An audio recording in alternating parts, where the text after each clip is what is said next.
Donald Trump just got a giant middle finger from some prominent Republicans.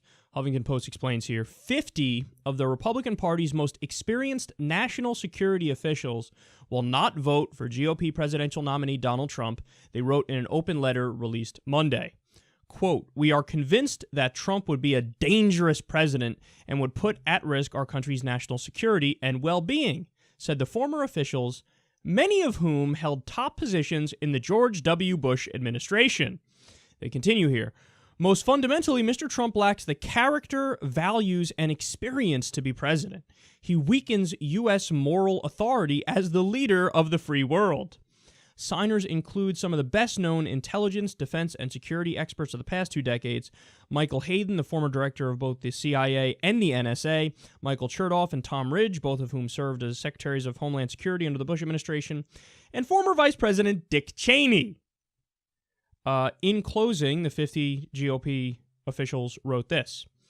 "We are convinced that in the Oval Office, he would be the most reckless president in American history." Okay, now, a lot of liberals are taking this letter and they're doing a victory lap. They're like, yay, we got him! Republicans don't like Donald Trump. The establishment elite Republicans don't like Donald Trump. But no, you didn't get him. You got yourself. Because what have I told you guys and what have I maintained from the beginning? The only group of people that you should dislike more than you dislike Donald Trump. And let's be clear, you absolutely should dislike Donald Trump for a variety of reasons that we've gone over a million times. But the only group of people you should dislike more than him are the establishment elitist Republicans. Dude, these are neocons. It's so funny. This is an article that was in Huffington Post. When the fuck has Huffington Post ever referred to neocons from the Bush administration as 50 of the Republican Party's most experienced national security officials? Oh, so now they're experienced national security officials as opposed to neocons who ruin the fucking planet. No, they're still neocons who ruin the fucking planet. So as I've described before, what's the difference between Donald Trump and these guys? Well, these guys, I mean, they're gonna feign outrage over, oh, he's such a xenophobic bigot. Hold on now. You're from the Republican Party. The Republican Party that ran the Southern strategy for decades. The Republican Party that only differs from Trump in rhetoric. Where Donald Trump comes out and says, yeah, they're criminals, they're rapists, the Mexicans, they kick out all Muslims. They do stuff like that. What do the neocons do? They speak in coded language, but point to the same sentiments. This idea that the Republicans are, oh, bigotry! Yeah, bitch, you made that bed. Now you gotta sleep in it. So they're more coded in their bigotry and their xenophobia. Now, what's the other difference? The other difference is that when it comes to foreign policy, Trump half the time is more reasonable than them. So half the time Trump will say, I don't even want to be in Syria. Why would I want to be in Syria? ISIS is in Syria. Let Vladimir Putin fight ISIS. I don't care. I don't want to be there. Yeah, that's good. When Trump says, why can't we rebuild our infrastructure instead of spending all this money on these wars? Yeah, that's good. That's way better than anything any neocon has ever said. So half the time he's better on foreign policy. Now, to be clear, half the time he's actually even more hawkish than the neocons. When he openly says, I am going to kill civilians, and that is the point of my foreign policy. So, and the neocons, while they have killed many civilians, they never said the point is to kill civilians. It was more of a, whoops, we killed civilians, which is still horrendous. But it's categorically different from somebody who says, no, that's the point. Because Donald Trump's saying, I'm going to be a terrorist. So half the time, Donald Trump is less hawkish than these neocons. Half the time, he's more hawkish. But the neocons are, make no mistake about it, consistently hawkish. And that's one of the things they don't like about Donald Trump. What's the other thing they don't like about Donald Trump? He speaks out against TPP. He speaks out against globalization. He speaks out against these so-called free trade deals, which are just outsourcing deals that make it so that U.S. corporations can exploit slave labor in third world countries. Well, Dick Cheney can't have that. Are you kidding me? The neocons can't have that. their wet dream is endless free trade deals, because then that enriches their wealthy, business leader buddies, the elites in the country, and that fucks over everybody else. They don't give a fuck about anybody else. So what do? Oh, they write this letter and they cry their crocodile tears. Oh, Donald Trump, he's going to be the most reckless president in American history. Dick Cheney signed a letter calling somebody else reckless. Motherfucker, you invaded a country that didn't attack us.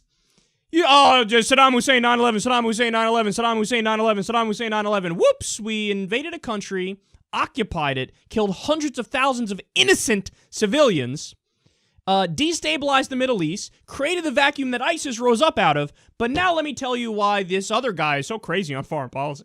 I mean, what a lunatic he is. I mean, if we elect Donald Trump, he might, invade the wrong country and kill hundreds of thousands of civilians and set up a worldwide torture regime and destabilize and make it so that we get worse jihadists that come out of that. Fuck, I did all those things. Damn it. So, no, I take no joy out of reading this letter. If anything, it makes me, somebody who despises Trump probably more than anybody listening right now, for more reasons than everybody listening right now, because I cover this stuff for a living. I know all the fucked up things Trump has said and done. But when I read this, I go, oh, fuck off. Fuck off.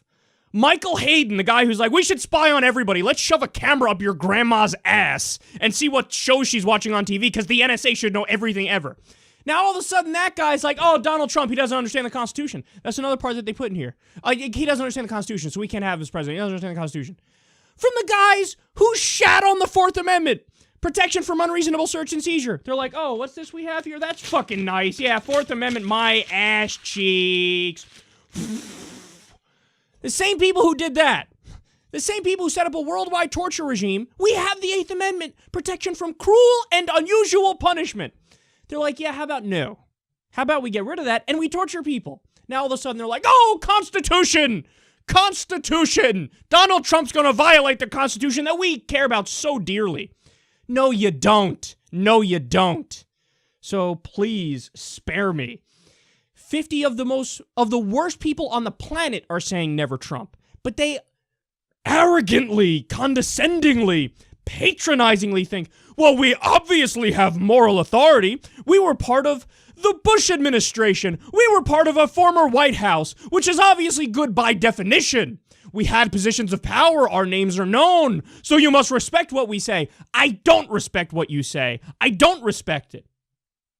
If you set up a worldwide torture regime, if you set up spying apparatus, if you invaded the wrong country and killed innocent civilians, you did all these horrific things. And now all of a sudden, when somebody potentially worse comes along, now you want to tell me, oh, I know what's best for you. You never knew what's best for anybody. You don't. You only know how to make things worse. So, this is absolutely ridiculous. They can take this letter and shove it up their ass. And any fucking so-called liberal who wants to use this, oh, yeah, we got neocons are with us. Yeah, aren't you embarrassed?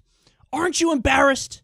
This is what Cindy Sheehan said, the point that Cindy Sheehan made while talking about the Democrats who are now, oh, we care about Kaiser Khan and his family and Humayun Khan, the Muslim war hero who was killed fighting for the United States. Well, she says, yeah, you gonna let them down like you let me down and go to more wars and stuff like that? And then she goes on to say, liberals are all happy. Yay, conservative Republicans are supporting Hillary Clinton. She's like, yeah, aren't you embarrassed? Doesn't that tell you something about her policies? So that's the same thing I feel about this. Oh, are neocons against Donald Trump? Am I supposed to feel all warm and fuzzy about that because I'm on the same fucking side as Dick Cheney about something? No. They can sit down and shut the fuck up. I got no interest in what the fuck they have to say. Now, I have my own reasons, which are not the same as their reasons. The reasons they dislike Trump are stupid. The reasons I dislike Trump actually make sense. So I'm actually outraged by all the shit he says about how he's going to bring back torture. I'm actually outraged when he says we need to kill the families of terrorists in the Middle East, kill civilians. I'm actually outraged by that. I'm actually outraged by the fact that he says, I'm going to rip up the Paris Agreement on day one. Climate change is a Chinese hoax. I'm not going to do dick about climate change because I don't think it's real. So I'm actually outraged about that. I'm actually outraged about the fact that he said he wants to put Scalia 2.0 on the Supreme Court. A deeply racist, almost openly racist. Blacks should be in slower schools. This is what Scalia believes. He wants that guy, 2.0, in 2016 on the fucking court. Okay, there's 1,000,001 reasons, legitimate reasons, to say Donald Trump's a crazy person. He said at one point, I want to lower wages. I want to lower wages. Really? This is the guy that we want? Fucking liar, fake billionaire who went bankrupt at least 4 or 5 times? Now all of a sudden, this guy, a business genius. He's a business genius, and he's going to figure everything out for us, and he's going to put America back on the right track. He's against outsourcing, even though he has his own shit made in Mexico, his own shit made in China, his own shit made in Turkey, as he feigns, all these terrible corporate leaders who outsource their jobs, fuck them. That's you! That's you, asshole! So I have real reasons to dislike him. Dick Cheney, Michael Hayden, they do not. They do not. I'm actually ashamed to de facto default agree with them on anything. Even if it's fucking enjoying a ham sandwich every now and then. I want to say fuck you to a ham sandwich if they say I like ham sandwiches. So go away. See, I just can't get over the fact that they think they're nailing it. They think like, well, obviously everybody's going to listen to us. I mean, we did such a great job when we were in power. No, you didn't. You suck. Please go away. You're not making it easier and better for us to say, yeah, obviously not Trump. You're making it harder for people to say that. So you're not helping anybody. You think, oh, let's help Hillary by doing this. You're not helping her. You're not helping her. If anything, you're making it worse for her. And nobody should care about what your opinions are unless we're talking about what you want for lunch when you're behind bars in a jail cell because you're all fucking war criminals.